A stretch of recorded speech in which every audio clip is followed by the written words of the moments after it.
Good day, this is Professor Will, CBMD PhD. Today is Monday, March 1st, 2021.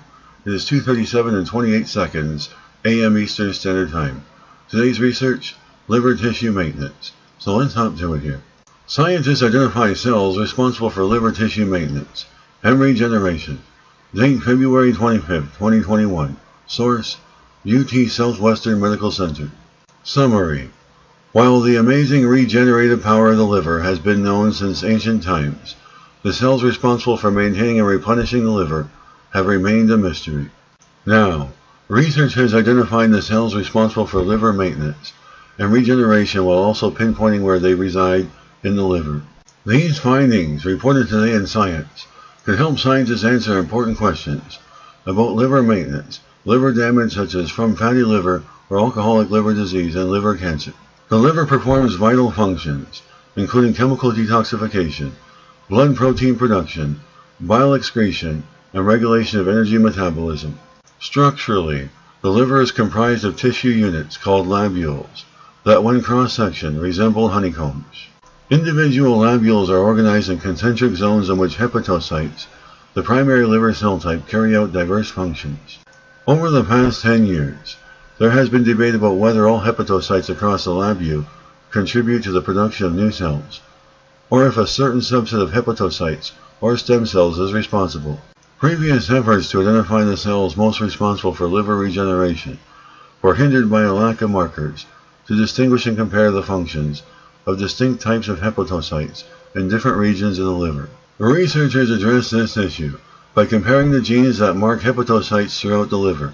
Using this approach, the researchers identified genes that were only turned on by specific subsets of hepatocytes, and then used these genes as markers to distinguish the identities and functions of different hepatocyte subsets.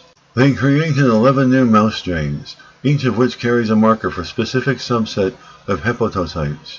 Along with 3 previously established mouse strains, researchers observed how the labeled cells multiplied or disappeared over time, and which were responsible for liver regeneration after damage. These experiments allowed researchers to directly compare how different subsets of hepatocytes contributed to liver maintenance and regeneration. The researchers discovered that cells in Zone 2 give rise to new hepatocytes that populate all 3 zones of liver lobules, while cells from Zones 1 and 3 disappeared.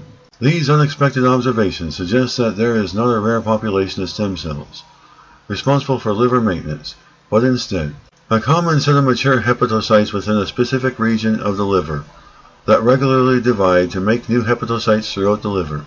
The researchers also exposed mice to chemicals that mimic common forms of liver damage, showing that cells in Zone 2 were most able to evade death, regenerate hepatocytes, and sustain liver function. In humans, cells in Zones 1 and 3 are most often harmed by alcohol, acetaminophen, and viral hepatitis. So it makes sense that cells in Zone 2, which are sheltered from toxic injuries affecting either end of the lobule, would be in a prime position to regenerate the liver. However, more investigation is needed to understand the different cell types in the human liver. To learn more about mechanisms that hepatocytes in Zone 2 use to regenerate liver function, the researchers performed genetic screens to look for genes important for growth and regeneration. The researchers discovered a pathway known as the IGFBP2-MTOR-CCND1 axis that was active in Zone 2, but less so in Zone 1 and 3.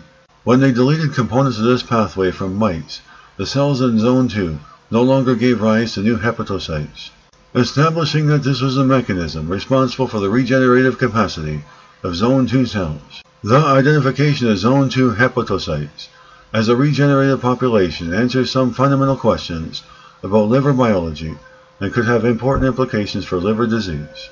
In addition, the tools researchers created to study different types of hepatocytes can be used to examine how different cells respond to liver damage or to genetic changes that cause liver cancer. Good day, this is Professor Will, CBMD PhD, on microbiology, bioinformatics, and pathophysiology. Well, hope you enjoyed listening. Until next time, have a great day.